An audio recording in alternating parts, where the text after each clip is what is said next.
ಚೆನ್ನಾಗಿದ್ದೀವಿ. ನಿಮ್ಮ ಕುರಿ ಸಾಕಾಣಿಕೆ ಬಗ್ಗೆ ನಾವು ಒಂದು ವಿಡಿಯೋ ಮಾಡಕ್ಕೆ ಬಂದಿದ್ದೀವಿ. ಯಾವ ರೀತಿ ಕುರಿ ನಿರ್ವಹಣೆ ಮಾಡ್ತೀರಾ ಅನ್ನೋದನ್ನು ನಮ್ಮ ರೈತರಿಗೆ ತಿಳಿಸ್ಕೊಡಿ. ಮೊದಲಿಗೆ ನಿಮ್ಮ ಪರಿಚಯ ಮಾಡ್ಕೊಳ್ಳಿ. ಮೇಡಮ್ ದಿನೇಶ್ ಅಂತ ಮೇಡಮ್, ಅಡೇನಹಳ್ಳಿ, ಶ್ರವಣಬೆಳಗೊಳ ಹೋಬಳಿ, ಚನ್ನರಾಯಪಟ್ಟಣ ತಾಲೂಕು, ಹಾಸನ ಜಿಲ್ಲೆ. ತಾತ ಮುತ್ತಾದ ಕಾಲದಿಂದ ಮಾಡ್ಕೊಂಬತ್ತಾ ಇದ್ರು. ಅದನ್ನೇ ನಾವೇ ದೊಡ್ಡ ಮಟ್ಟದಲ್ಲಿ ಅಭಿವೃದ್ಧಿ ಮಾಡ್ಕೊಳ್ಳೋಣ ಅಂತ ಹೇಳಿ ಮಾಡ್ಕೊಂಬತ್ತಾ ಇದ್ದೀವಿ ಮೇಡಮ್. ಕೆಳಗಡೆ ಕೋಳಿನೂ ಸಾಕಾಣಿಕೆ ಮಾಡ್ಕೊಂಡಿದ್ದೀವಿ ನಾವು. ಇಲ್ಲಿ ಕೋಳಿ ಸಾಕಾಣಿಕೆ, ಮೇಲ್ಗಡೆ ಕುರಿ ಸಾಕಾಣಿಕೆನಾ? ಮೇಡಮ್ 85 ಅಡಿ ಉದ್ದ, 30 ಅಡಿ ಅಗಲ, ಒಂದು 200 ಸಾಕಂಗೆ ಮಾಡ್ಕೊಂಡಿದ್ದೀವಿ ಮೇಡಮ್. ಕೆಳಗಡೆ ಒಂದು 100 ಕೋಳಿ ಸಾಕಂಗೆ ಮಾಡ್ಕೊಂಡಿದ್ದೀವಿ. ನಾವಿಬ್ಬರು ಲಾಭದಾಯಕ ಆಗಿರೋದ್ರಿಂದ ಇಬ್ಬರು ಜೊತೆಲಿ ಮಾಡ್ಕೊಂಡು ಹೋಗ್ತಾ ಇದ್ದೀವಿ ನಮ್ಮ ಹೆಂಗಸರು ಮೇಡಮ್. ಕುರಿ ಸಾಕಾಣಿಕೆಯಿಂದ ಮೇಡಮ್ ಅಂದರೆ 2 ಪದ್ಧತಿಲಿದೆ ಮೇಡಮ್. ಒಂದು ಸ್ಟಾಲ್ ಫೀಡು ಅಂತಂದರೆ ಇಲ್ಲೇ ಫಾರಮಲ್ಲೇ ಮೇವು ಹಾಕ್ಕೊಂಡು ಸೈಲೇಜ್ ಮಾಡ್ಕೊಂಡು ಸಾಕುವಂಥದ್ದು ಪದ್ಧತಿ ಇದೆ. ಇಲ್ಲ ಬಯಲು ಪ್ರದೇಶದಲ್ಲಿ ಮೇಯಿಸ್ಕೊಬರೋ ಅಂಥ ಪದ್ಧತಿನೂ ಇದೆ. ಇದರಲ್ಲಿ ಯಾರ್ಯಾರು ರೈತರು ಯಾವ್ಯಾವುದನ್ನ ಚಾಯ್ಸ್ ಮಾಡ್ಕೋತಾರೆ ಅದ್ರ ಮೇಲೆ ಡಿಪೆಂಡ್ ಆದಾಯಕವಾಗಿ ಇರ್ತದೆ ಮೇಡಮ್. ಹೊರಗಡೆ ಬಿಟ್ಟು ಬಯಲು ಪ್ರದೇಶದಲ್ಲಿ ಬಿಟ್ಟು ಮೇಯಿಸ್ಕೊಬಂದರೆ ಆದಾಯಕವಾಗಿ ಚೆನ್ನಾಗಿರ್ತದೆ, ಮತ್ತು ಮಾಂಸನೂ ಆರೋಗ್ಯವಾಗಿರ್ತದೆ, ಮತ್ತು ಮಾಂಸ ಭಾಳ ರುಚಿಕರವಾಗಿರ್ತದೆ. ಹಂಗಾಗಿ ಮೇಡಮ್ ಬಯಲು ಪ್ರದೇಶದಲ್ಲಿ ಮೇಯಿಸ್ಕೊಬಂದು ಸಂಜೆ ಟೈಮು ನಾವು ಮತ್ತು ಜೋಳ, ಕಡಲೆ ಹಿಂಡಿ ಅದಕ್ಕೆ ಕೈ ತಿಂಡಿ ಹಾಕಿ ಕೊಟ್ಕೊಂಡು ಸಾಕ್ತಾಯಿದ್ದೀವಿ ಮೇಡಮ್. ನಮ್ದಿರೋದು ಮೇಡಮ್ 19 ಅಡಿ ಹೈಟ್ ಇದೆ ಮೇಡಮ್. 19 ಅಡಿ ಹೈಟ್ ಇದೆ. ಕೆಳಗಡೆ 7.5 ಅಡಿ ಕೆಳಗಡೆ ಬಿಟ್ಕೊಂಡು ಮಿಕ್ಕಿದ್ದನ್ನು ಮೇಲ್ಗಡೆ ಮಾಡ್ಕೊಂಡಿದ್ದೀವಿ. ಕೆಳಗಡೆ 7.5 ಅಡಿ ಕೆಳಗಡೆ ಗ್ಯಾಪ್ ಕೊಟ್ಟಿದ್ದೀವಲ್ಲ ಮೇಡಮ್, ಅದರಲ್ಲಿ ಕೋಳಿ ಸಾಕ್ತಾ ಇದ್ದೀವಿ. ಮೇಲ್ಗಡೆ ಮರಿ ಸಾಕ್ತಾ ಇದ್ದೀವಿ ಮೇಡಮ್. ಅದನ್ನು ನಿಲ್ದಂಗೆ ಮೇಲ್ಗಡೆ ರೂಪಿಂಗು ನಾವು ಸೀಟ್ ಅಳವಡಿಸ್ಕೊಂಡಿದ್ದೀವಿ ಮೇಲ್ಗಡೆ. ಇಲ್ಲಿ ಮತ್ತೆ ಕೆಳಗಡೆ ಇಕ್ಕೆ ಗಂಜಲ ಎಲ್ಲ ಕೆಳಗಡೆ ಉದುರಂಗೆ ನಾವು ಫೈಬರ್ ಮ್ಯಾಟ್ ಸಿಸ್ಟಮಲ್ಲಿ ಮಾಡ್ಕೊಂಡಿದ್ದೀವಿ. ಶೆಡ್ಡನ್ನು ನಾವು ಫೈಬರ್ ಮ್ಯಾಟು ಅಳವಡಿಸ್ಕೊಂಡಿದ್ದೀವಿ. ಇದು ಇಕ್ಕೆ ಗಂಜಲ ಎಲ್ಲ ಇಕ್ಕಿದೆಲ್ಲ ಕೆಳಗಡೆ ಹೋಗ್ತದೆ ಮೇಡಮ್. ಹಾಗಾಗಿ ಕುರಿಗೆ ರೋಗ ಇವೆಲ್ಲ ಅವಾಯ್ಡ್ ಆಗುತ್ತೆ ಅನ್ನೋ ದೃಷ್ಟಿಯಿಂದ ಭಾಳ ಚೆನ್ನಾಗಿರ್ತದೆ ಅನ್ನೋ ದೃಷ್ಟಿಯಿಂದ ಇದು ಮಾಡ್ಕೊಂಡಿದ್ದೀವಿ ಮೇಡಮ್. ಇಕ್ಕೆ ಎಲ್ಲ ಕೆಳಗಡೆ ಕೋಳಿ ಸಾಕಿದಿರಲ್ಲ ಅದಕ್ಕೆ ಹೌದು ಉಪಯೋಗ ಆಗುತ್ತೆ ಮೇಡಮ್. ಕೋಳಿಗಳೆಲ್ಲ ಕೆರೆದು ಗೊಬ್ಬರ ಆದಂಗೆ ಅದ್ರಲ್ಲಿ ಕುಕ್ಕಿ ತಿನ್ನುತ್ತೆ. ಹಾಗಾಗಿ ಕೋಳಿಯಿಂದಲೂ ಆದಾಯ ಇರುತ್ತೆ ಮೇಡಮ್ ನಿಮಗೆ ಈ ರೀತಿ ಮಾಡೋದ್ರಿಂದ. ವರ್ಷದಲ್ಲಿ ಈಗ 100 ಮರಿಗೆ ನಮಗೆ ಒಂದು 16 ಲೋಡ್ ಬರ್ತಾ ಇದೆ ಮೇಡಮ್. ಈಗ ಒಂದು ಲೋಡಿಗೆ 16,000 ರೂಪಾಯಿನ ಕೊಡ್ತಾ ಇದ್ದೀವಿ ನಾವು. ಅಡಿಕೆ ಗಿಡ, ತೆಂಗಿನ ತೋಟಕ್ಕೆ ಎಲ್ಲರೂ ಮೊದಲೇ ಶುಂಠಿ ಅವರು ಇವರೆಲ್ಲ ಬುಕ್ ಮಾಡ್ಕೊಂಡಿರ್ತಾರೆ ಫಸ್ಟೇ ಅಡ್ವಾನ್ಸ್ ಕೊಟ್ಟು, ನನಗೆ ಬೇಕು, ನನಗೆ ಇಷ್ಟು ಲೋಡ್ ಬೇಕು ಅಂತ. ಹಂಗಾಗಿ ಗೊಬ್ಬರ 16,000 ರೂಪಾಯಿ ಕೊಡ್ತಾ ಇದ್ದೀವಿ ಮೇಡಮ್. ಈಗ ಕೆಳಗಡೆ ಕೋಳಿ ಇದೆ, ಮೇಲ್ಗಡೆ ಕುರಿಗಳಿದಾವಲ್ವಾ, ಈ ಕೆಳಗಡೆ ಗೊಬ್ಬರಗಳನ್ನ ಎಷ್ಟು ದಿನಕ್ಕೊಂದ್ಸಲಿ ಅದನ್ನ ತೆಗಿತೀರಾ? ವರ್ಷಕ್ಕೊಮ್ಮೆ ತೆಗಿತೀವಿ ಮೇಡಮ್. ವರ್ಷಕ್ಕೆ ಒಂದೇ ಸಲ ತೆಗಿಯೋದಾ? ಒಂದೇ ಸಲ ಮೇಡಮ್. 7.5 ಅಡಿ ಹೈಟ್ ಇದೆ ಮೇಡಮ್. ಹಂಗಾಗಿ ನಾವು ಪದೇ ತೆಗಿಯಲ್ಲ, ವರ್ಷಕ್ಕೊಮ್ಮೆನೇ ತೆಗಿಯೋದು. ಅದು ಯಾವ ರೀತಿ ಒಳಗಡೆ ಎಲ್ಲ ಮೇಂಟೈನ್ ಮಾಡೋದು? ಯಾವುದು ಮೇಡಮ್? ಕೋಳಿಗೆ ಮೇಡಮ್ ಹೊರಗಡೆನೂ ಬಿಡ್ತೀವಿ ನಾವು. ಹೊರಗಡೆನೂ ಬಿಡ್ತೀವಿ, ಮತ್ತು ಅದು ಬೇಕಾದಾಗ ಒಳಗಡೆ ಬರ್ತದೆ. ಅದು ಕುಕ್ಕಿ ಮತ್ತೆ ತಿನ್ನುತ್ತೆ. ಜೋಳ ಇವೆಲ್ಲ ಹಾಕ್ತೀವಲ್ಲ ಮೇಡಮ್, ಕಡಲೆ ಹಿಂಡಿ ಇವೆಲ್ಲ ಜೋಳ ಹಾಕ್ತೀವಲ್ಲ, ಅದರೆಲ್ಲ ಉದುರ್ತದಲ್ಲ, ಅದು ಹಾಕೊಂಡು ತಿನ್ನುತ್ತೆ. ಮತ್ತು ಅದನ್ನೆಲ್ಲ ಕಾಂಪೋಸ್ಟ್ ಮಾಡುತ್ತೆ ಕ್ಲೀನಾಗಿ. ನಾವು ನಾಟಿ ಮರಿ ಹಾಸನ ತಳಿ ನಾಟಿನೇ ಸಾಕಿರೋದು ಮೇಡಮ್. ಹಂಗಾಗಿ ನಮ್ಮ ಬ್ರೀಡಿಂಗ್ ಪ್ರೊಸೆಸ್ಸಲ್ಲೇ ಮಾಡ್ತಾ ಇರೋದು. ಹಂಗಾಗಿ ಮೇಡಮ್ 100 ಕುರಿ ಸಾಕೊಂಡಿದ್ವಿ. 100ರಲ್ಲಿ ಒಂದು ಒಟ್ಟಿಗೆ ಒಂದು 180ರಿಂದ 200 ಮರಿ ಬೀಳುತ್ತೆ ವರ್ಷದಲ್ಲಿ. 6 ತಿಂಗಳಿಗೆ ಒಂದು ಮರಿ ಬರೋದು ಮೇಡಮ್. ಹಂಗಾಗಿ ವರ್ಷಕ್ಕೆ 180ರಿಂದ 200 ಮರಿ ಬೀಳ್ತದೆ. ಒಂದು 14 ಲಕ್ಷ ಸಿಗ್ತದೆ ಮೇಡಮ್ ನಮಗೆ. 6,000 ಹೋಗುತ್ತೆ ಒಂದು ಮರಿ, ಒಂದು 7,000 ಹೋಗುತ್ತೆ, 8,000 ಹೋಗುತ್ತೆ. ಅವರೇಜು 7,000 ರೂಪಾಯಿ ನಂಗೆ 14 ಲಕ್ಷ ಆಗುತ್ತೆ ಮೇಡಮ್ 200 ಮರಿಗೆ. 200 ಮರಿಗೆ ಅದರಲ್ಲಿ ಒಂದು 6 ಲಕ್ಷ ಖರ್ಚು ಹೋಗುತ್ತೆ ಮೇಡಮ್. 6 ಲಕ್ಷ ಖರ್ಚು ಹೋದರೆ ಒಂದು 8 ಲಕ್ಷ ವರ್ಷಕ್ಕೆ ಸಿಗ್ತದೆ ಮೇಡಮ್. ಆಹಾರ ಪದ್ಧತಿ ಅಂದರೆ ಮೇಡಮ್, ನಾವು ಬಯಲು ಮೇಯಿಸ್ಕೊಬರೋದ್ರಿಂದ ಇನ್ನೇನು ಹಾಕಲ್ಲ ನಾವು. ಕೈ ತಿಂಡಿಯಾಗಿ ನಾವು ಕಡಲೆ ಹಿಂಡಿ ಮತ್ತು ಹುಲ್ಜೋಳ ಒಂದು 100 ಗ್ರಾಮು ಡೈಲಿ ಸಂಜೆ ಟೈಮು 100 ಗ್ರಾಮ್ನಷ್ಟು ಕೊಡ್ತೀವಿ ಮೇಡಮ್ ನಾವು ಕೈ ತಿಂಡಿಯಾಗಿ. ಮೇಡಮ್ ಮೇಲೆ ಮರಿಗಳಿದಾವೆ ಮೇಡಮ್. ಇಲ್ಲಿ ಕೆಳಗಡೆ ನಾವು ಕೋಳಿ ಸಾಕಾಣಿಕೆ ಮಾಡಿದ್ದೀವಿ. ಈ ಕೋಳಿಗಳು ಕೆಳಗಡೆ ಗೊಬ್ಬರ ಎಲ್ಲ ಮೇಲ್ಗಡೆ ಕುರಿಗಳದ್ದು ಗೊಬ್ಬರ ಬರ್ತದೆ ಮೇಡಮ್. ಅದೆಲ್ಲನೂ ಸ್ವಲ್ಪ ಎಲ್ಲ ಮಿಕ್ಸ್ ಮಾಡ್ತದೆ ಮೇಡಮ್. ನಮ್ಮ ಕೋಳಿ ಗೊಬ್ಬರ ಮತ್ತು ಕುರಿ ಗೊಬ್ಬರ 2 ಮಿಕ್ಸಲ್ಲಿ ಇರ್ತದೆ ಮೇಡಮ್. ಹಾಗಾಗಿ ನಾವು ವರ್ಷಕ್ಕೊಮ್ಮೆ ನಾವು ಇದನ್ನು ಹೊರಗಡೆ ಮಾರಾಟ ಮಾಡ್ತೀವಿ. ಹೊರಗಡೆ ವರ್ಷಕ್ಕೊಮ್ಮೆ ನಾವು ಇದು ಮಾಡೋದು. ಮೇಲಿನ ಗಂಜಲ ಮತ್ತು ಇಕ್ಕೆ 2 ಬೀಳೋದ್ರಿಂದ ಗೊಬ್ಬರ ಭಾಳ ಚೆನ್ನಾಗಿರ್ತದೆ ಮೇಡಮ್. ಅಡಿಕೆ ತೋಟಕ್ಕಾಗಲಿ ತೆಂಗಿನ ತೋಟಕ್ಕಾಗಲಿ ಮೊದಲೇ ಬುಕ್ ಮಾಡ್ಕೊಂಡಿರ್ತಾರೆ ಮೇಡಮ್. 2,000 ಕೋಳಿ ಸಾಕ್ಬೋದು ಮೇಡಮ್. ನಾವು ಜಾಸ್ತಿ ಸಾಕಿಲ್ಲ ಮೇಡಮ್, 100 ಮಾತ್ರ ಸಾಕೊಂಡಿದ್ವಿ. 100 ಕೋಳಿ ಮಾತ್ರ ಸಾಕಿದ್ವಿ. ಅದ್ರಲ್ಲಿ ನಾವು ಬರೀ ಮೊಟ್ಟೆಗೆ ಮಾತ್ರ ಮೇಡಮ್.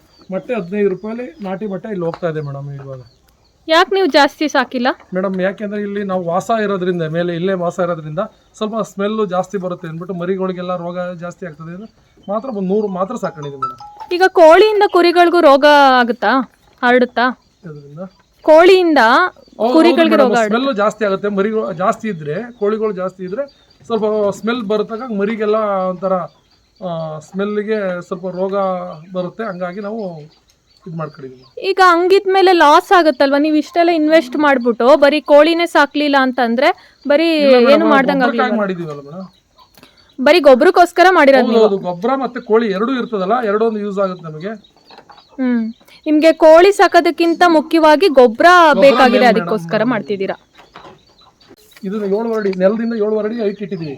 ಗೊಬ್ಬರ ನಾವು ಯಾವಾಗಲೂ ಗೊಬ್ಬರ ಲೋಡ್ ಮಾಡಬೇಕಾದ್ಲಿ ಮತ್ತೆ ಮಂಕ್ರಿಲಿ ಹೊತ್ಕೊಂಡು ಹೋಗ್ತೀವಲ್ಲ ಮೇಡಮ್, ಹೊತ್ಕೊಂಡು ಹೋಗ್ಬೇಕಾದ್ರೆ ಇಟ್ಕೊಳ್ಳುತ್ತೆ ಅಂದ್ಬಿಟ್ಟು ನಾವು 7 ಅಡಿ ಹೈಟ್ ಇಟ್ಕೊಂಡಿದ್ವಿ. ಇನ್ನು ಕಡಿಮೆ ಇಡ್ಬೋದು, ನಾವು 7 ಅಡಿ ಹೈಟ್ ಇಟ್ಕೊಂಡಿದ್ವಿ. ಹಂಗಾಗಿ ನಮಗೆ ಸ್ವಲ್ಪ ಗಾಳಿ ಬೆಳಕು ಚೆನ್ನಾಗಿ ಬರಲಿ, ಸ್ಮೆಲ್ ಬರ್ದಂಗೆ ಇದು ಮಾಡ್ತೀವಿ, ಅಳವಡಿಸ್ಕೊಂಡಿದ್ದೀವಿ ಮೇಡಮ್. ಈ ಥರ ಸಂಜೆ ಟೈಮ್ ಒಂದು 200 ಗ್ರಾಮ್ ಅಷ್ಟು ಹಾಕ್ತೀವಿ ಮೇಡಮ್. ಬ್ರೀಡಿಂಗ್ ಮೇಡಮ್ 2 ಟಗರು ಇಟ್ಕೊಂಡಿದ್ದೀವಿ ಮೇಡಮ್. ಅದೊಂದು ಟಗರು ಮತ್ತೆ ಆ ಕಡೆ ಒಂದಿದೆ ಮೇಡಮ್. 2 ಟಗರ? 2 ಟಗರಿದೆ ಮೇಡಮ್. ಈ 2 ಟಗರಿಂದಲೇ ನಾವು ಬ್ರೀಡಿಂಗ್ ಮಾಡಿಸೋದು ಮೇಡಮ್. ಇದೊಂದು ಮತ್ತೆ ಅಲ್ಲೊಂದಿದೆ ಮೇಡಮ್, ಅದೊಂದು. ಇದು ಈಗೊಂದು 4 ಅಲ್ಲಾಗಿದೆ ಮೇಡಮ್. ಅದು ನಮ್ಮ 2.5 ವರ್ಷ ಆಗಿದೆ. ಹಂಗಾಗಿ ಈಗ ಒಂದು 50 kg ಬರುತ್ತೆ ಮೇಡಮ್. ಫೈಬರಲ್ಲಿ ಮಾಡ್ಕೊಂಡಿದ್ದೀವಿ ಮೇಡಮ್, ಮೇವು ಹಾಕ್ಲಿಕ್ಕೆ ಅಂತ ಮಾಡ್ಕೊಂಡಿದ್ದೀವಿ ಮೇಡಮ್. ಮತ್ತು ನೀರು ಕುಡಿಯೋಕ್ಕೆ ಈ ಥರ ನಿಪ್ಪಲ್ ಸಿಸ್ಟಮ್ ಮಾಡ್ಕೊಂಡಿದ್ದೀವಿ ಮೇಡಮ್. ಈ ಥರ ನೀರೆಲ್ಲ ವೇಸ್ಟ್ ಆಗಲ್ಲ ಮತ್ತು ಗಲೀಜಾಗಲ್ಲ. ಉಣ್ಣೆ ತೆಗಿಯೋಕ್ಕೆ ಮೇಡಮ್ ಈ ಥರ ನಾವು ಒಂದು ಟ್ರಿಮ್ಮರ್ ಮಿಷಿನ್ ಇಟ್ಕೊಂಡಿದ್ದೀವಿ ಮೇಡಮ್. ಈ ಥರ ಇದು ನಾವೇ 6 ತಿಂಗಳಿಗೊಮ್ಮೆ ನಾವೇ ಮಾಡ್ತೀವಿ ಮೇಡಮ್. 80 ರೂಪಾಯಿ ಕೇಳ್ತಾರೆ ಮೇಡಮ್ ಒಂದು ಮರಿಗೆಲ್ಲ. ಹಂಗಾಗಿ ನಾವು ಒಂದು ಟ್ರಿಮ್ಮರ್ ಇಟ್ಕೊಂಡಿದ್ದೀವಿ ಮೇಡಮ್. ಇದೊಂದು 1200 ರೂಪಾಯಿ ಆಗುತ್ತೆ. ಹಂಗಾಗಿ ನಾವೇ ಮಾಡ್ಕೊತೀವಿ ಮೇಡಮ್. ನಮ್ಮ ಮನೆಯವರು ನಾವು ಸೇರಿ ಮಾಡ್ಕೊತೀವಿ ಮೇಡಮ್ 6 ತಿಂಗಳಿಗೊಮ್ಮೆ. ಅದು ಮಾಡಬೇಕಾದಾಗ ಏನಾದರೂ ಪ್ರಾಬ್ಲಮ್ ಡ್ಯಾಮೇಜ್ ಆಗೋದ್ರೆ ಸ್ಕಿನ್ನಿಗೆ? ಇಲ್ಲ ಮೇಡಮ್, ಆ ಥರ ಆಗಂಗೆ ಹುಷಾರಾಗಿ ಮಾಡ್ತೀವಿ ಮೇಡಮ್. ಆದಷ್ಟು ಇಬ್ಬರೇ ಮಾಡ್ತೀರಾ? ಇಬ್ಬರೇ ಮಾಡ್ತೀವಿ ಮೇಡಮ್. ಓಕೆ ಸರಿ, ಏನಿದು ಕಲ್ಲು ನೆಕ್ತಾ ಇದೆಯಲ್ಲ ಅದು ಅವಾಗಿಂದ? ಮೇಡಮ್ ಇದು ಕ್ಯಾಲ್ಸಿಯಂ ಕಡಿಮೆ ಆದಾಗ ಕ್ಯಾಲ್ಸಿಯಂ ಕಲ್ಲನ್ನು ಇಟ್ಟರೆ ನಾವು ಅವ್ರ ಕಡೆಯಿಂದ ತಂದು ಇಡ್ತೀವಿ ನೋಡಿ. ಈ ಥರ ಇರ್ತದೆ ಮೇಡಮ್ ಇದು. ವಾ, ಇದು ನೆಕ್ಕಿದ ಮೇಲೆ ಈ ಶೇಪಿಗೆ ಬಂದಿರೋದಾ? ಫಸ್ಟ್ ಇಷ್ಟು ಇರುತ್ತಾ? ಹೌದು ಮೇಡಮ್, ಈ ಥರ ಇರುತ್ತೆ ಮೇಡಮ್. ಅದು ಆ ಥರ ತಿಂದು ಇದು ಮಾಡಿದೆ ಮೇಡಮ್. ಎಷ್ಟು ಸರ್ ಅಮೌಂಟ್ ಇದು? ಇದೇನಿಲ್ಲ ಮೇಡಮ್, ನಮ್ಮ ವೆಟರ್ನರಿ ಹಾಸ್ಪಿಟಲ್ ಕಡೆಯಿಂದ ಫ್ರೀಯಾಗಿ ಕೊಡ್ತಾರೆ. ಏನಕ್ಕೆ ಇಡಬೇಕು ಇದನ್ನ? ಏನು ಅದು ಕ್ಯಾಲ್ಸಿಯಂ ಕಡಿಮೆ ಆದಾಗ ಮರಿಗಳಿಗೆ ಅದನ್ನು ಇಟ್ಟರೆ ಅದನ್ನು ನೆಕ್ಕಡುತ್ತೆ. ಜಂತುಹುಳದ ಔಷಧಿ ಅಂತ ಮೇಡಮ್ ನಮ್ಮ ವೆಟರ್ನರಿ ಹಾಸ್ಪಿಟಲ್ ಕಡೆಯಿಂದ ಕೊಡೋದು ಮೇಡಮ್. ನಾವು 2 ತಿಂಗಳಿಗೊಮ್ಮೆ ನಾವು ಬೈಲಲ್ಲಿ ಮೇಯಿಸೋದ್ರಿಂದ ಮೇಡಮ್, ಹಂಗಾಗಿ ಜಂತುಹುಳನ್ನ 2 ತಿಂಗಳಿಗೊಮ್ಮೆ ಹಾಕತ್ತೀವಿ ಮೇಡಮ್. 10 kg ವೆಯ್ಟಿಗೆ 1 ml ಅಂತೆ ನಾವು ಕೊಡ್ತೀವಿ ಮೇಡಮ್. ಒಂದು ಕುರಿಗೆ ಎಷ್ಟು ಕೊಡಬೇಕಿದು ಮೇಡಮ್? 5 ml ಕೊಡ್ತೀವಿ ಮೇಡಮ್. ಮರಿ ಹೆಂಗೆ ಇರುತ್ತೆ ಮೇಡಮ್ ಅದ್ರ ಮೇಲೆ ಡಿಪೆಂಡ್ ಇರುತ್ತೆ. ತೂಕದ ಮೇಲೆ ಕೊಡ್ತೀವಿ ಮೇಡಮ್. ಡಾಕ್ಟರ್ನ ಕೇಳ್ಕೊಂಡೆ ಅವ್ರ ಸಲಹೆ ತೊಗೊಂಡೇ ಮಾಡ್ತೀವಿ ಮೇಡಮ್. ನಮ್ಮ ಸ್ಥಳೀಯ ಡಾಕ್ಟರ್ ಇದ್ದಾರಲ್ಲ ಮೇಡಮ್, ಅವರು ಸಲಹೆ ತೊಗೊಂಡೇ ಹಾಕ್ತೀವಿ ಮೇಡಮ್. ಸರ್, ಇದಕ್ಕೆ ಜಂತುಹುಳು ಬಂದಿದೆ ಅಂತ ನಿಮ್ಗೆ ಹೆಂಗೆ ಗೊತ್ತಾಗುತ್ತೆ? ಗೊತ್ತಾಗೋದಿಲ್ಲ, ಆದರೂ 2 ತಿಂಗಳಿಗೆ ಒಂದ್ಸಲ ಹಾಕಬೇಕಾಗುತ್ತೆ ಜಂತುಹುಳದ್ದು. ರೋಗ ಬರ್ತದೆ ಮೇಡಮ್. PPR, HS, ET ಅಂತ ಇದೆ ಮೇಡಮ್. ವ್ಯಾಕ್ಸಿನೇಷನ್ ಹಾಕಿದ್ರೆ ಯಾವುದೇ ರೋಗ ಬರೋಲ್ಲ ಮೇಡಮ್. ನಮ್ಮ ವ್ಯಾಕ್ಸಿನೇಷನ್ ಮಾಡಿಸ್ಕೋಬೇಕಾಗುತ್ತೆ. ವರ್ಷಕ್ಕೆ 4 ವ್ಯಾಕ್ಸಿನೇಷನ್ ಮಾಡಬೇಕಾಗುತ್ತೆ. PPR, HS, ET ಅಂತ ಅವನ್ನ ಹಾಕ್ಸ್ಕೊಂಡ್ರೆ ಯಾವುದೇ ರೋಗ ಬರೋಲ್ಲ ಮೇಡಮ್. ರೋಗ ಬಂದರೂ ನೋಡ್ತೀವಿ. ಆದರೂ ನಾವು ನಮ್ಮ ವೆಟರ್ನರಿ ಸ್ಥಳೀಯ ಡಾಕ್ಟ್ರ್ ಇದ್ದಾರೆ, ಶ್ರೀಧರ್ ಡಾಕ್ಟ್ರ್ ಅಂತ ಇದ್ದಾರೆ ನಮ್ಮ, ಅವ್ರನ್ನ ಸಂಪರ್ಕ ಮಾಡಿ ಅವರಿಂದ ನಾವು ಸಲಹೆ ತಗೊಂಡು ಗುಣಪಡಿಸೋಕೆ ಇದು ಮಾಡ್ತೀವಿ ಮೇಡಮ್. 5ರಿಂದ ನೀವು ಹೇಳಿದ್ರಿ 5 ಮರಿಯಿಂದ ನಾವು ಬ್ರೀಡಿಂಗ್ ಪ್ರೊಸೆಸ್ ತಂದಿದ್ದು ಮೇಡಮ್. ಹೆಣ್ಣು ಗುರಿ ನಾವು ಕ್ರಾಸ್ ಮಾಡಿಸ್ಕೊಂಡು ಹಂಗಂಗೆ ಹೆಚ್ಚಿಸ್ಕೊಂಡು ಮೇಡಮ್. ನಾವು ತುಂಬ ಬೇಡಿಕೆ ಇದೆ ಮೇಡಮ್. ಅದರಲ್ಲಿ ಮಾಂಸಕ್ಕಂತೂ ತುಂಬ ಬೇಡಿಕೆ ಇದೆ. ಮತ್ತು ನಾವೆಲ್ಲ ಹೆಣ್ಣು ಮರಿ ಎಲ್ಲ ನಾವು ಕೊಡಲ್ಲ, ಇಲ್ಲೇ ಇಟ್ಕೊಂಡು ಸಾಕ್ತೀವಿ. ಮತ್ತು ಟಗರುಗಳು ಬರ್ತದಲ್ಲ ಮೇಡಮ್, ಗಂಡು ಅದನ್ನು ನಾವು ಹೇಳ್ತೀವಿ. ಪ್ರತಿ ಭಾನುವಾರ ನಮ್ಮದೊಂದು ಸಂಘ ಇದೆ madam, cooperative society, Shri Anjaneya ಕುರಿ ಮತ್ತು ಉಣ್ಣೆ ಉತ್ಪಾದಕರ ಸಹಕಾರ ಸಂಘ ಅಂತ ಮೇಡಮ್. ಪ್ರತಿ ಭಾನುವಾರ ನಮಗೆ 620 ರೂಪಾಯಿ ಕೆಜಿ ಲೆಕ್ಕದಲ್ಲಿ ನಾವು ಇಲ್ಲೇ ಕೊಡ್ತೀವಿ ಮೇಡಮ್.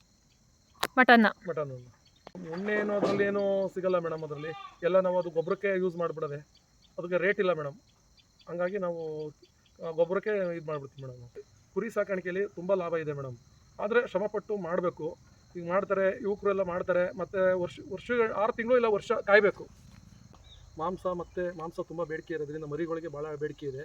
ಮತ್ತು ಗೊಬ್ಬರನೂ ಭಾಳ ಬೇಡಿಕೆ ಇದೆ. ಮತ್ತು ಕುರಿಲಿ ಉಣ್ಣೆ ಬರುತ್ತಲ್ಲ ಮೇಡಮ್, ಅದರಲ್ಲಿ ಏನು ಲಾಭ ಬರೋಲ್ಲ ನಮಗೆ. ಅದೆಲ್ಲ ಗೊಬ್ಬರಕ್ಕೆ ಹಾಕೊಬಿಡ್ತೀವಿ ಮೇಡಮ್, ಅದರಿಂದ ಏನು ಬರೋಲ್ಲ ಮೇಡಮ್. ಅವರು ದೊಡ್ಡ ಮಟ್ಟದಲ್ಲಿ ಮಾಡೋದಕ್ಕಿಂತ ಹೆಚ್ಚಾಗಿ ಮೊದಲು ಮನೆಯದೇ ಒಂದು ಚಿಕ್ಕದೊಂದು ಕೊಟ್ಟಿಗೆ ಇದ್ದರೆ ಅದರಿಂದ ಒಂದು 5ರಿಂದ ಸ್ಟಾರ್ಟ್ ಮಾಡಿ, ಅಷ್ಟು ಒಂದೇ ಸಲ ಸುಮ್ಮನೆ ಬಂಡವಾಳ ಹಾಕಿ ಶೆಡ್ಡಿಗೆಲ್ಲ ಹಾಕಿ ಎಲ್ಲ ಮಾಡೋದಕ್ಕಿಂತ ಹೆಚ್ಚಾಗಿ ಒಂದು 5ರಿಂದ ಮನೆಯಲ್ಲೇ ಕೊಟ್ಟಿಗೆ ಇರ್ತದೆ, ಅದರಲ್ಲೇ ಮೇಂಟೈನ್ ಮಾಡಿ ಒಂದು 6 ತಿಂಗಳು ವರ್ಷ ಅನುಭವ ಆಗ್ತದೆ. ಅದನ್ನು ನಾವು ಮಾಡ್ಬೋದು ಅಂತ ಅವರು ಮನಸ್ಸಲ್ಲಿ ಅನಿಸಿದರೆ ಮಾಡ್ಬೋದು ಮೇಡಮ್. ಈಗ ಆದರೂ ಗಬ್ಬದ ಕುರಿನ ತಂದು ಅದನ್ನು ಮರಿನ ದೊಡ್ಡ ಮರಿ ಮಾಡಿಸಿ ಮರಿನ ಸ್ವಲ್ಪ ದೊಡ್ಡದು ಮಾಡಿ ಆಗಿದ್ರೆ ಮೇಡಮ್ ಲಾಭ ಜಾಸ್ತಿ ಇರ್ತದೆ ಮೇಡಮ್ ಅದರಲ್ಲಿ. ಇಲ್ಲಿ ನಮ್ಮ ಸ್ಥಳೀಯವಾಗಿ ಈಗ ಹಾಸನ ತಳಿನೇ ನಾವು ಸಾಕಿರೋದು ಮೇಡಮ್. ನಾವು ಹಾಸನ ತಳಿ ಸಾಕೋದ್ರಿಂದ ನಮ್ಮದು ಇದನ್ನೇ ಚೆಂದ ಅಂತ ನಾವು ಹೇಳ್ತೀವಿ, ಚೆನ್ನಾಗಿರ್ತದೆ ಅಂತ ಹೇಳ್ತಾ ಇದ್ವಿ. ಒಬ್ಬೊಬ್ಬರು ಏರಿಯಾದಲ್ಲಿ ಅವ್ರವ್ರ ತಳಿಯ ತಕ್ಕನಾಗಿ ಅಲ್ಲಿ ಏನೇ ಯಾವ್ಯಾವ ತಳಿ ಸಿಗ್ತದೆ ಅದರಂಗೆ ಅವರು ಅವಲಂಬಿಸ್ಕೊಳ್ಳೋದು ಒಳ್ಳೇದು ಮೇಡಮ್. ಹಾಸನ ಜಿಲ್ಲೆಯಲ್ಲಿ ಇಲ್ಲಿ ಸ್ಥಳೀಯವಾಗಿ ಭಾಳ ನಮ್ಮ ಹಾಸನ ತಳಿ ಏನಾಗುತ್ತೆ, ಬೇರೆ ಬೇರೆ ಕಡೆ ನಮಗೆ ವರ್ಷದಲ್ಲಿ 1 ಕ್ವಿಂಟಲ್ ಬರ್ತದೆ, 50 kg 70 kg ಬರುತ್ತೆ, 80 kg ಬರುತ್ತೆ ಅಂತಾರೆ ಮೇಡಮ್. ನಮ್ಮ ಹಾಸನ ತಳಿ ಬರೋದೇ 30 kg ಬರ್ತದೆ ಮೇಡಮ್. ಆದರೂ ಭಾಳ ರುಚಿಕರವಾಗಿರ್ತದೆ. ನಮ್ಮ ಹಾಸನ ತಳಿನೇ ಚೆನ್ನಾಗಿರ್ತದೆ ಮೇಡಮ್. ಅದು 6 ತಿಂಗಳಿಗೆ ಮಾರಾಟಕ್ಕೆ ಬರುತ್ತೆ ಮೇಡಮ್. ನಾವು 6 ತಿಂಗಳಿಗಾದ್ರೂ ಮರಿ ಮಾರ್ಬೋದು, ಇಲ್ಲಾಂದ್ರೆ 1 ವರ್ಷಕ್ಕಾದ್ರೂ ಮಾರ್ಬೋದು ಮೇಡಮ್. ಮತ್ತೆ ಕಡಲೆ ಹಿಂಡಿ ಕೊಡ್ತೀವಿ ಮೇಡಮ್. ಅದು ಎಷ್ಟು ಕೊಡ್ತೀರಾ ಒಂದು ಮರಿಗೆ? ಎಷ್ಟು ಕೊಡ್ತೀರಾ ಮೇಡಮ್? ಹೆಂಗೆ ಹೋದ್ರು ಒಂದು ಮರಿಗೆ 200 ಗ್ರಾಮ್ ಕೊಡ್ತಾ ಇದ್ದೀವಿ. ಮೆಕ್ಕೆಜೋಳ ಮತ್ತು ಕಡಲೆ ಹಿಂಡಿ 2 ಸೇರಿ 200 ಗ್ರಾಮ್ ಕೊಡ್ತಾ ಇದ್ದೀವಿ. ಮೆಕ್ಕೆಜೋಳ ಏನು ಕಟ್ ಮಾಡಿಸ್ತೀರಾ? ಇಲ್ಲ ಮೇಡಮ್, ನಾವು ಹೊಡೆದಿರ್ತದೆ ಕಾಳಾಗಿರ್ತಲ್ಲ ಮೇಡಮ್, ಅದನ್ನೇ ಕೇಳಿದ್ದು. ಕಾಳನ್ನ ನಾವು ಪುಡಿ ಮಾಡಿಸ್ಬಿಟ್ಟು ಕೊಡ್ತೀರಾ? ಇಲ್ಲ, ಕಾಳನ್ನ ಪುಡಿ ಮಾಡಲ್ಲ, ಹಂಗೆ ಕೊಡ್ತೀರಾ ಮೇಡಮ್. ನಮ್ಮ ಶೆಡ್ಡಿಗೆ ಮೇಡಮ್ ನಾನು 200 ಸಾಕಂಗೆ ಮಾಡಿದ್ದೀನಿ ಮೇಡಮ್. ಅದು ಒಂದು 200 ಮರಿ ಸಾಕೋದ್ರಿಂದ ಒಂದು 17 ಲಕ್ಷ ಖರ್ಚಾಯ್ತು ಮೇಡಮ್ ನಮಗೆ. ಇವಾಗಾದರೂ ಸ್ವಲ್ಪ ಇನ್ನೂ ಜಾಸ್ತಿ ಆಗ್ಬೋದು, ಸ್ವಲ್ಪ ದೊಡ್ಡ ಮಟ್ಟದಲ್ಲಿ ಮಾಡಿದ್ದೀವಿ ನಾವು, ಹಾಗಾಗಿ 17 ಲಕ್ಷ ಆಯ್ತು ಮೇಡಮ್. ನಾವು ತೊಗೊಳ್ಬೇಕಾದ್ರೆ ಯಾವುದೋ ಸಬ್ಸಿಡಿ ಆಗಲಿ ಏನೂ ಇರಲಿಲ್ಲ ಮೇಡಮ್. ಇತ್ತೀಚೆಗೆ ಎಲ್ಲ ಇದೆ ಮೇಡಮ್, ಸಬ್ಸಿಡಿ ಲೋನ್ಗಳು ಇದ್ದಾವೆ. NML ಸ್ಕೀಮು ಮತ್ತು PMGP ಸ್ಕೀಮಲ್ಲಿ ಈ ಥರ ಎಲ್ಲ ಲೋನ್ಗಳು ಇದ್ದಾವೆ. ಇವಾಗ ನಾವು ಮಾಡುವಾಗ ಇರಲಿಲ್ಲ ಮೇಡಮ್. ಪೆಟ್ರೋಲ್ ಪಂಪ್ ಇದೆ ಮೇಡಮ್. ಪೆಟ್ರೋಲ್ ಪಂಪಲ್ಲಿ ಎಲ್ಲ ವಾಶ್ ಮಾಡಿ ಮತ್ತು ಔಷಧಿ ಎಲ್ಲ ಫ್ರೈ ಮಾಡಿ ರೋಗ ರುಜಿನಗಳು ಬರ್ದಂಗೆ ಕಾಪಾಡ್ತೀವಿ. ಈಗ ಗಬ್ಬದ ಕುರಿ ಬೇಕಂದ್ರೆ ಗಬ್ಬದ ಕುರಿನೂ ಕೊಡ್ತೀವಿ, ಇಲ್ಲ ಟಗರು ಮರಿಗಳು ಬೇಕು ಅಂದರೆ ಟಗರು ಮರಿಗಳನ್ನೂ ಕೊಡ್ತೀವಿ. ಒಂದು 6 ತಿಂಗಳು ಮರಿ ಬೇಕಂದರೆ ಆ ಥರನಾದ್ರು ಕೊಡ್ತೀವಿ. ಇಲ್ಲ ದೊಡ್ಡದು ಟಗರುಗಳು ಬೇಕಾದರೆ ಒಂದು 25 kg ಬರೋವಂಥ ಮರಿಗಳು ಬೇಕು ಅಂದರೆ ಈ ದೇವ್ರು ಮಾಡೋವಂಥವ್ರು ಇರ್ತಾರೆ, ಇಲ್ಲ ಫಂಕ್ಷನ್ಗಳಿಗೆ ಬೇಕು ಕೇಳಿದಂಥವ್ರಿಗೆ ಕೊಡ್ತೀವಿ ಮೇಡಮ್. ಸಾಕು ಮರಿಗಳನ್ನ ಕೊಡ್ತೀವಿ ಮೇಡಮ್. ಯಾರು ಕುಡಿತಾ ಇದ್ದಾರೆ ಒಂದು 2 ತಿಂಗಳು ಮರಿ, 6 ತಿಂಗಳಿಗೆ ಈ ಥರದ ಮರಿಗಳನ್ನು ಕೊಡ್ತೀವಿ ಮೇಡಮ್. ಎಲ್ಲರಿಗೂ ಧನ್ಯವಾದಗಳು. ಏನಾದರೂ ಹೆಚ್ಚಿನ ಮಾಹಿತಿ ಬೇಕಾದರೆ ಸಂಪರ್ಕಿಸಿ, ಮಾಹಿತಿಯನ್ನು ಕೊಡ್ತೀವಿ.